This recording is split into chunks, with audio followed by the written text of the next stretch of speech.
अंगद हनुमान के बराबर शक्तिशाली है। अंगद कहे जाओ मैं पारा, जिए संशय कुछ फिरती बारा। बस उनके साथ एक समस्या है कि उनके मन में संशय है, ये मैं लौटूंगा कि नहीं लौटूंगा। और संशय क्यों है? क्योंकि अंगद और रावण का पुत्र अक्षय कुमार एक ही गुरु के शिष्य हैं। अंगद बार बार अक्षय कुमार को बचपन में धो देते थे, पकड़ते थे, वो रोता हुआ गुरु जी के पास जाता था। गुरु जी ने कई बार अंगद को समझाया। अंगद एक तो राजकुमार थे, इंद्र के बेटे थे। कल मैंने बताया था इंद्र के बेटे कैसे होते हैं, आपने बड़ा आनंद भी लिया था। मानते नहीं थे, गुरु जी कहते थे भाई ऐसे क्यों मारता है, लेकिन अंगद को चढ़ती तो पीट देते थे अक्षय कुमार को, रावण के लड़के को। तो गुरु जी ने कुछ समय एक बार शाप दिया कि अगर अक्षय कुमार पर तुमने हाथ भी उठाया तो मर जाएगा।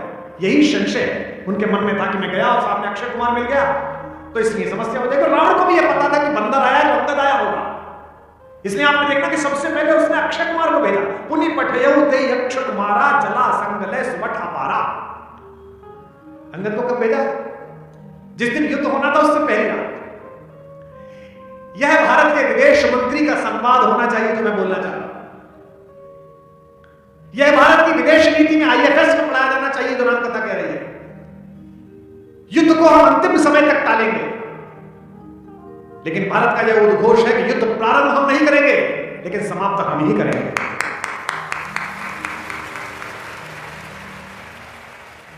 युद्ध जिस दिन होना है उससे पहली रात्रि में भगवान ने कहा युद्ध परिषद में बैठकर, विभीषण एक बार फिर आपके भाई से बात की जाए क्या? मैं नहीं चाहता कल निरपराध लोग मारे जाएं।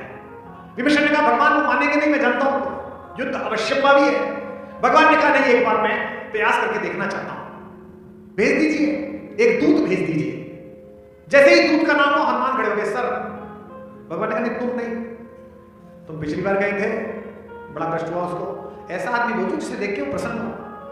तो अंगद से कहा गया तुम जाओ।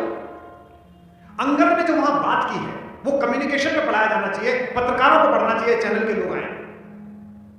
अगर युद्ध नहीं टल रहा तो सामने वाले व्यक्ति को इतना हतोत्साहित करो कि वो आधा युद्ध पहले ही दिन हार जाए। जैसे ही रावण को पता चला कि राम जी ने दूत भेजा है तो रावण बड़ा प्रसन्न हुआ। उसे लगा कि राम डर गए। अहंकारी आदमी विनम्रता को कायरता समझता है, यह सामान्य प्रक्रिया है। रावण भी भयंकर अहंकारी है। उसने तुरंत राज्यसभा बुलाई अपनी, और चारों तरफ अपने राज्यसभा के सदस्य इकट्ठे किए हुए। चमचे, चमचे समझते हैं? चमचे की पहली क्वालिटी यह है कि वो भरे हुए बर्तन में लगता है,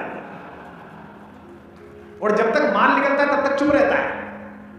जैसे ही पतीला खाली हो जाता है फिर टन टन टन बोलना शुरू करता है। चमचा टाइमिंग समझता है। तो चमचा मंडल बैठा। रावण ने कहा कि हाँ देखो डर गया, दूध बेदार शांति के लिए। अब अंगद आके खड़ा हुआ, नीचे पैर में शनि देवता पड़े हुए